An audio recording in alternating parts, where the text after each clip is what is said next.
Here with Saints forward Michael Barron as the Saints are on the road this weekend to take on the Rough Riders and the Musketeers. Michael, we'll talk about the power play a lot here. It's been really strong this year, and having a historic output in the game against Chicago, but just really the top power play so far this season. You're part of it.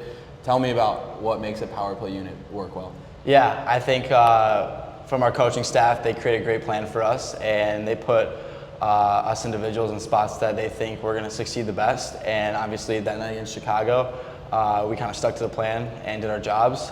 We have a great group of forwards A and D that are fighting for a spot, and some nights some guys aren't going to go, but that's good because our power play is so great that anybody can go on it. And just I think the main thing is just sticking to the plan.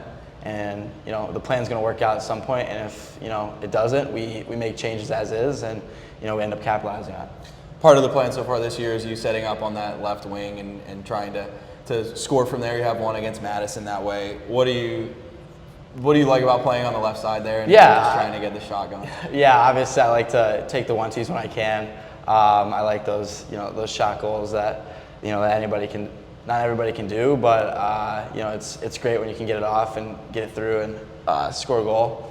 And just being shot ready. We have a lot of plays and a lot of movement that we do in practice, and we watch film over, and it's about putting in spots where they think we're going to succeed, and that's where I've been succeeding.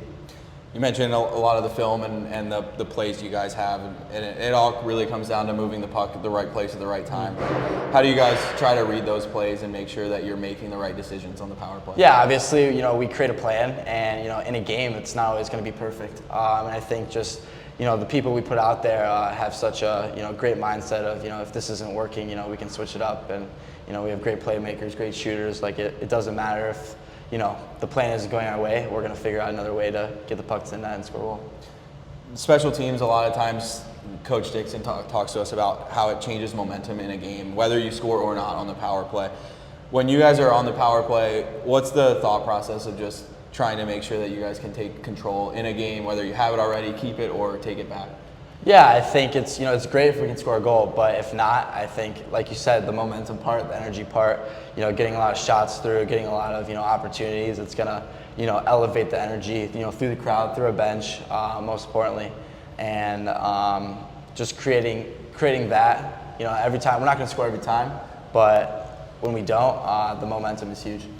You talk about not scoring every time, and obviously it can't go 100%, but it's probably the easiest time in a game to get frustrated, right? When you're on the power play, you have one more player than them and you can't score. How do you make sure that you guys keep, from getting frustrated in those moments and keep the power play rolling? Yeah, I think it's the same thing as 5-on-5. Next shift mentality is what we called it. If we messed up on a play, or we didn't really get much of momentum that we would like on the power play, we just next mindset. And that's the big thing with if we don't score, the momentum, because we're going to take that momentum, throw it into our 5-on-5 shifts, and ultimately it's going to bring more energy, and we're going to probably score one in the next few shifts. But yeah. You guys have the best power play in the league right now, but the last couple of games a little bit inconsistent. How can you guys make sure that you're being able to produce a little bit more consistently? Yeah, like I've been saying, just sticking to the plan, sticking true to ourselves, and keeping our confidence.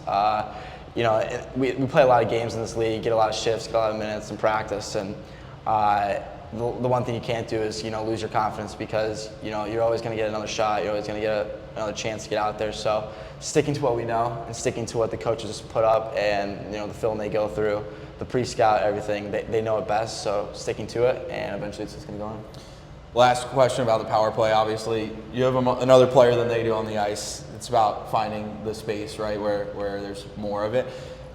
When you guys are in that scenario, obviously you have the extra player taking care of trying to take the goalie's vision away and making it hard on them. What's the plan for that when you're trying to just make sure that you make it hard for their goaltender? Yeah, obviously we have a setup that is very common between leagues and levels, and I think we've done a great job at executing, taking away the goalie's eyes and getting in front of the net. I think we've scored a lot of in front of the net goals on the power play, and it's just been, it's not an easy job. but to be in front and be those guys, credit to them because they're the ones that are, if I'm missing the net, they're getting hit. So, but yeah, they do a great job, and it's a big part of our power play. A little friendly fire. Sometimes it works out, honestly. Yeah. Well, thank you, Michael. That's talking about the Saints power play as they're on the road this weekend.